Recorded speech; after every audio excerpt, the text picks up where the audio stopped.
beg your Lordship's pardon. I thought that it's possible that the noble Baroness Lady Ranson might have something to say.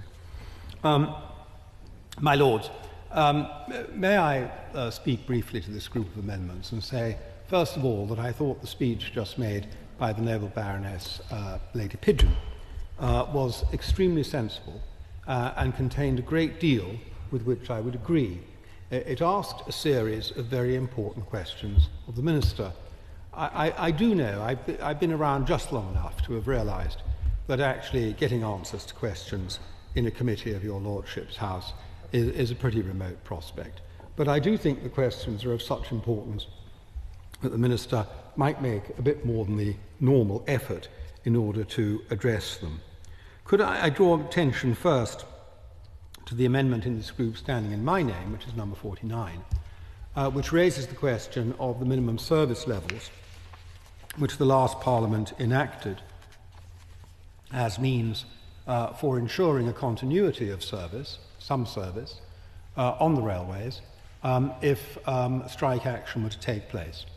The government hasn't said whether it intends to avail itself of this legislation and in what circumstances, but nor has it said that it is going to repeal the legislation. And I think the country at large, many passengers looking to this as a means of protecting them from the ravages of sometimes what is thought to be excessive and persistent industrial action, would expect the government to have a clear view as to when they're going to use these measures, or even if the answer to that is never. So I hope that we can get a straight answer from the Minister on that. I turn now to the amendment moved by my noble friend Lord Young of Cookham, number 18, which related to an independent pay-reviewed body. Now, this amendment, or something very similar to it, was discussed in the House of Commons in the other place when the bill was before that House. And the Minister, in fact, gave some encouragement in saying at least that the government would look at it as part of the great reform bill coming down the tracks towards us. So I would like to hear what whether government thinking has developed in any way since then, and if there's anything that the noble Lord the Minister can add to it. Of course, on the face of it, it deals primarily with agreeing and setting in a semi-binding way the pay rates and the terms and conditions for railway staff analogously to those in other parts of what is the public sector, because after all it is the government's policy that these people should now be public employees.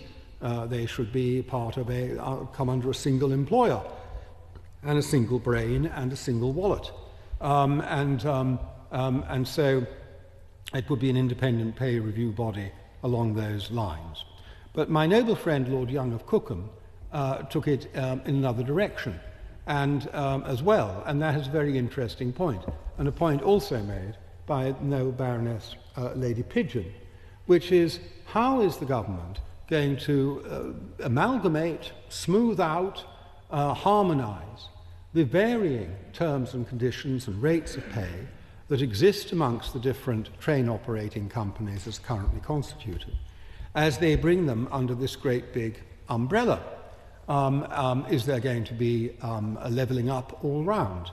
Will there be a cost to the public purse? The government has claimed this bill involves no cost to the public purse, but it is patent that if you employ a large number of people and end up adjusting their pay scales, and if those on the grounds of equity, and if those pay scales tend on average to be higher than they were before, that a cost has been incurred directly as a result of the bill and the action you're taking under the bill. So how is that cost going to be dealt with? Where is it to come from? And why isn't the government being honest about the fact that this bill does involve costs of that character? This is a point we'll return to, I'm sure, when we come to look at other liabilities that are being transferred to the government as a result of the proposals in this bill, which we will do later in this committee. So I would invite the government to think about this very seriously, because these are important issues and should be looked at very carefully. Finally, and taking account also to some extent of the lateness of the hour, I wanted to say that it was my intention when we started debating this group to rise to my feet to offer some level of support to the amendment tabled by the noble Lord, Lord Berkeley, relating to minimum rest days. But the comprehensive and unremitting demolition of his position advanced by the noble Lord, Lord Snape, was so persuasive and so irresistible that I've decided to abandon that effort. And with that, I will bring my contribution to this evening. Grateful to him for, if you want to sit down, I'm grateful to him for his kind words. Can I just refer him to the amendment in the name of his noble friend, Lord Young, which is headed an independent body to advise on pay, terms and conditions of employment for employees in public sector companies. I make that during the course of this debate no less than 7 different bodies or groups or organisations, call them what you like, committees, that the party opposites have proposed. Now, as they rail regularly against too much bureaucracy, I'm astonished that they want to create yet another body. And would the Minister not agree with me that in the event of a pay dispute, that's why many years ago we created the Conciliation and Arbitration Service, and such matters are better referred to them, rather than we're running out of lawyers to sit on all these other bodies, I'm sure, rather than creating yet another bureaucratic organisation.